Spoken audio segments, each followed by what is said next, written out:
ಬಾಂಧವರೇ ಎಲ್ರಿಗೂ ನಮಸ್ಕಾರ.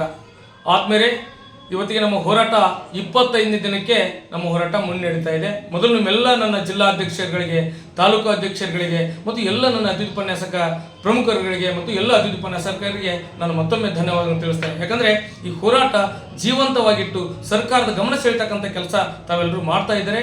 ಜೊತೆಗೆ ಇವತ್ತು ಮತ್ತಷ್ಟು ಒಂದು ವಿಶೇಷ ಏನಂತಂದರೆ, ಇವತ್ತು ನಮ್ಮ ಗದಗ ಜಿಲ್ಲೆಗೆ ಮಾನ್ಯ ಮುಖ್ಯಮಂತ್ರಿಗಳು ಬಂದಿದ್ದಾರೆ. ಆ ಸಂದರ್ಭದಲ್ಲಿ ನಾನು ಅನ್ಯ ಕಾರ್ಯ ನಿಮಿತ್ತ ಇವತ್ತು ಬಾದಾಮಿಗೆ ಹೋಗಿದ್ದೆ. ಹಾಗಾಗಿ ನಮ್ಮ ಸ್ನೇಹಿತರು, ನಮ್ಮ ಜಿಲ್ಲಾ ಪ್ರಮುಖರು, ಅತಿಥಿ ಉಪನ್ಯಾಸಕರು ಭೇಟಿಯಾಗಿ ಮನವಿ ಪತ್ರ ಸಲ್ಲಿಸಿದಂಥ ಸಂದರ್ಭದಲ್ಲಿ ಅವ್ರು ಹೇಳಿದ್ದಾರೆ, ನೋಡಪ್ಪ ನಿಮ್ಮದು ಇನ್ನೊಂದು 4-5 ದಿನಗಳಲ್ಲಿ ನಿಮ್ಮ ಸಮಸ್ಯೆ ಪರಿಹಾರ ಆಗುತ್ತೆ ಅಂತಕ್ಕಂಥ ಮಾತನ್ನು ಮಾನ್ಯ ಮುಖ್ಯಮಂತ್ರಿಗಳು ಹೇಳಿದ್ದಾರೆ.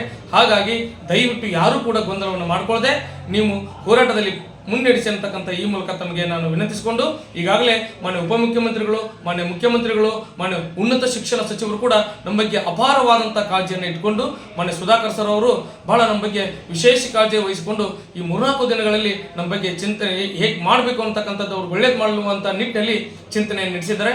ಹಾಗಾಗಿ ಯಾರೂ ಕೂಡ ಗೊಂದಲವನ್ನು ಮಾಡ್ಕೊಳ್ಳದೆ, ನಾವು ವಾಟ್ಸಪ್ಗಳಲ್ಲಿ ನೋಡ್ತಾ ಇರ್ತೇವೆ, ತಪ್ಪು ಸಂದೇಶಗಳು ಆಗ ಮಾಡ್ತಾರಂತೆ, ಅವ್ರು ವಯೋಮಿತಿ ಆದಾಗ ಮಾಡ್ತಾರಂತೆ, ಅಷ್ಟು ವೇತನ ಹೆಚ್ಚಳ ಮಾಡ್ತಾರಂತೆ. ಇವೆಲ್ಲ ತಪ್ಪು ಸಂದೇಶಗಳು.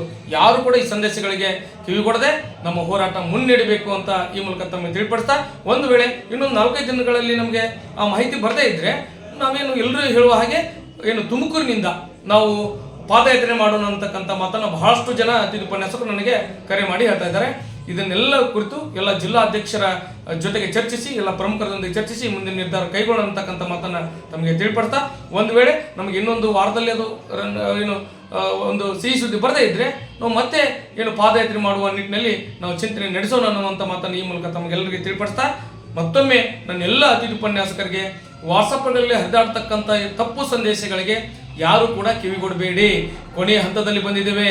ಈ ಸಾರಿ ನಾವು ಹೋರಾಟವನ್ನು ಬಿಟ್ಟರೆ ಮುಂದೆಂದು ನಾವು ನಮಗೆ ನೆಲೆ ಕಾಣ್ತಕ್ಕಂಥದ್ದು ಜಾಯಮಾನ ಎಂದೂ ಬರಲ್ಲ. ಇದು ನೆನಪಿಡಬೇಕು. ದಯವಿಟ್ಟು ವಿಚಾರಿಸಿ ಯೋಚಿಸಿ ಹೆಜ್ಜೆ ಇಡಬೇಕು ಅಂತ ಈ ಮೂಲಕ ತಮ್ಮಲ್ಲಿ ಎಲ್ಲ ಅತಿಥಿ ಉಪನ್ಯಾಸಕರನ್ನ ನಾನು ಮನವಿ ಮಾಡಿಕೊಂಡು, ಮತ್ತೊಮ್ಮೆ ಏನು ಹೋರಾಟದಲ್ಲಿ ಪಾಲ್ಗೊಂಡಿರುವಂಥ ಎಲ್ಲ ಅತಿಥಿ ಉಪನ್ಯಾಸಕರಿಗೆ ನಾನು ಮತ್ತೊಮ್ಮೆ ನನ್ನ ನಮಸ್ಕಾರ ತಿಳಿಸಿ ನಾನು ಮಾತನ್ನು ಮುಗಿಸ್ತೇನೆ. ಜೈ ಭುವನೇಶ್ವರಿ.